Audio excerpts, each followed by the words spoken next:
6 சுவையும் உள்ள உணவு இருக்கா? நல்லா யோசிச்சு பாருங்க. இன்னைக்கு நமக்கு வெள்ளிக்கிழமை ஆச்சு.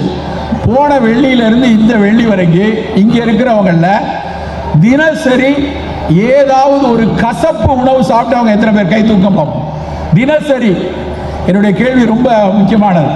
தினம் ஒரு கசப்பு சாப்பிட்டுருக்கேன்னு யாருமே இருக்க மாட்டாங்க.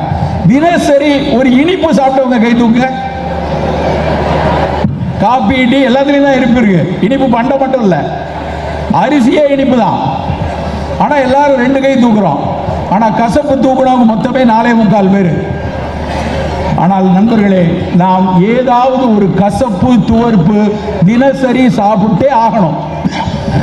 நீங்க 6 சுவை எடுத்தீங்கன்னு வைங்களேன், நம்ம பெரும்பாலும் இனிப்பு, உப்பு, புளிப்பு, காரம்,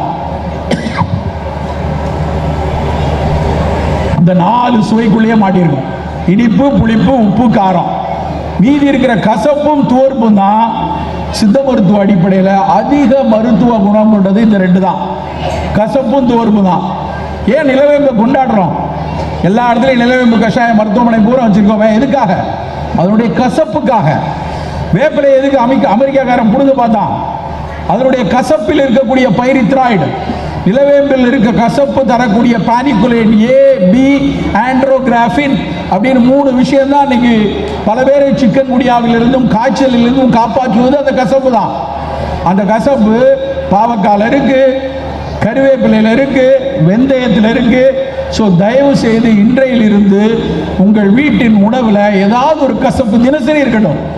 உடனே ஒருத்தர் சொல்றாரு, சார் எங்கள் வீட்டில் பாவக்காய் பொரியல் வைப்பாங்க, ஆனால் அந்த பாவக்காயில் வெல்லம் போட்டு எண்ணெய் ஊற்றி தாளித்து அமிர்தமாக ஆக்கிடுவா சார் அப்படிம்பாங்க.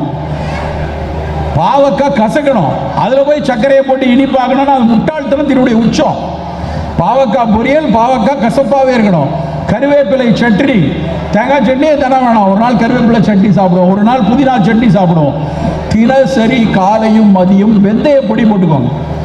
வெந்தயத்தை வறுத்து பொடி பண்ணி வச்சு காலையில் ஒரு 1/2 ஸ்பூன், சாயந்தரம் மதியம் ஒரு 1/2 ஸ்பூன்.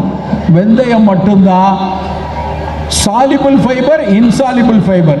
கரையக்கூடிய நார், கரையாத நார் 2 சத்து உள்ளது வெந்தயம் மட்டும்தான்.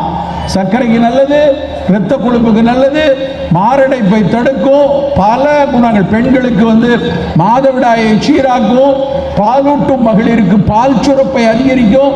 இப்படி பல சத்து வெந்தயத்தில் இருக்கு. அப்ப நம்ம வெந்தயத்தை தினம் காலையும் மதியம் உணவில் சேர்த்துக் கொள்ளணும். நண்பர்களே, நம்முடைய உணவு வேகமாக ரத்தத்தில் சர்க்கரையை சேர்க்கக்கூடாது. நம்முடைய உணவு அதிக உப்பு இருக்கக்கூடாது.